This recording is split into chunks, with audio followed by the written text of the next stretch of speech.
திருப்பாவை பாசுரம் 19. குத்து விளக்கெரிய கோட்டுக்கால் கட்டில் மேல். இந்த பாசுரம் தொடங்கும் போதே குத்து விளக்கு அப்படிங்கிற மங்களமான சொல்லோடு தொடங்குகின்றது. நம்ம பாரம்பரியத்துல ரொம்ப மங்களகரமாக கருதப்படுவது குத்து விளக்கு. இந்த குத்து விளக்கு எரிய கோட்டுக்கால் கட்டில் மேல். கோட்டுக்கால் அப்படின்னா யானை தந்தங்கள்.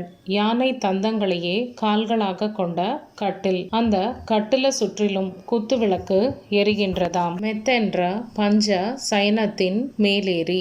மென்மையான அந்த படுக்கை. பஞ்ச சயனம்னா 5 வித பொருட்களாலான அந்த மெத்தை மேல் உறங்கிக் கொண்டு இருக்கின்றான் நப்பிண்ணையும் கண்ணனும். பஞ்ச சயனம் அதாவது 5 விதமான பொருட்களாலான ஒரு பஞ்சு மெத்தை இருக்கிறது. அந்த 5 பொருட்கள் பொதுவாக பஞ்சு, பட்டு, மெல்லிய கம்பளம், மலர், தளிர். இது எல்லாமே எதுக்காக செய்யப்படுகிறது? அது அந்த மெத்தையில படுக்கும்போது அதில் படுப்பவர்களுக்கு அழகு, குளிர்ச்சி, மென்மை, மனம், வெண்மை அப்படின்னு 5 விதமான தன்மைகளை கொடுக்கும். சங்க இலக்கியங்கள்ல பஞ்ச சயனத்திற்கு ஒரு விளக்கம் கொடுக்கப்பட்டு இருக்கிறது.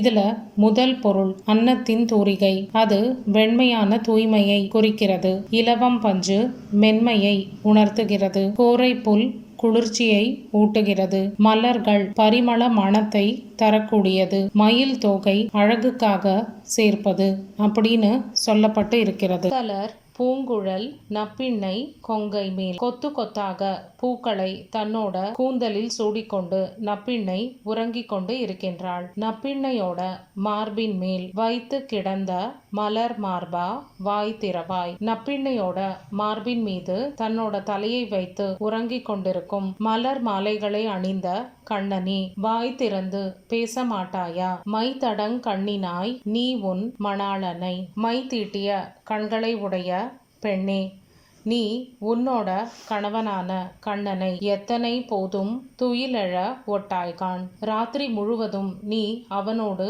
இருந்தாய். இப்போ நாங்க எல்லாம் அவனோட புகழை பாடி அவன்கிட்டேந்து அருளை பெறுவதற்காக வந்திருக்கிறோம். இப்போவும் நீ அவனை எழுப்ப விடாமல் உறக்கத்திலேயே வைத்திருக்கின்றாயே அப்படின்னு நப்பிண்ணையை பார்த்து ஆண்டாள் கேட்கிறாள். எத்தனை ஏலும் பிரிவாற்றகில்லாயால். கொஞ்ச நேரம் அவனை பிரிந்து உன்னால இருக்க முடியாதா? எங்களோட அவன் எழுந்து பேச அனுமதி தரமாட்டாயா? தத்துவம் அன்று தகவேலோர் எம்பாவாய். நீ ஒரு பாலமாக அந்த பகவானுக்கும் பக்தர்களாகிய எங்களுக்கும் இடையே. இந்த பாசுரத்துல பிராட்டி தத்துவத்தை பத்தி ஆண்டாள் சொல்கிறாள். பகவானுக்கும் பக்தர்களாகிய எங்களுக்கும் இடையே பாலமாக நப்பிண்ணை பிராட்டியே நீங்கள் இருக்க வேண்டும். அப்போதான் நாங்க பகவானை எளிதில் அடைய முடியும். அப்படி ஒரு பாலமாக இருந்து பகவானை அடையும்படி நீங்கள் அருள வேண்டும். இந்த பாசுரத்துல நப்பிண்ணையிடம்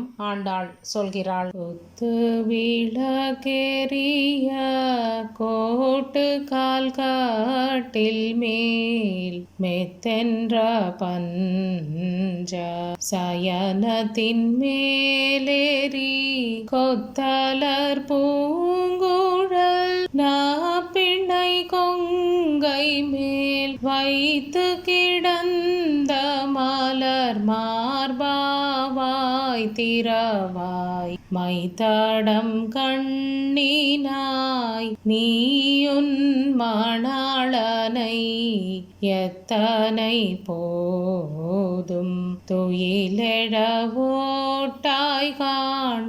எத்தனையேலும் பிரிவாற்றுகில்லாயால். தத்துவமன்று தகவேலோரெம் பாவாய்.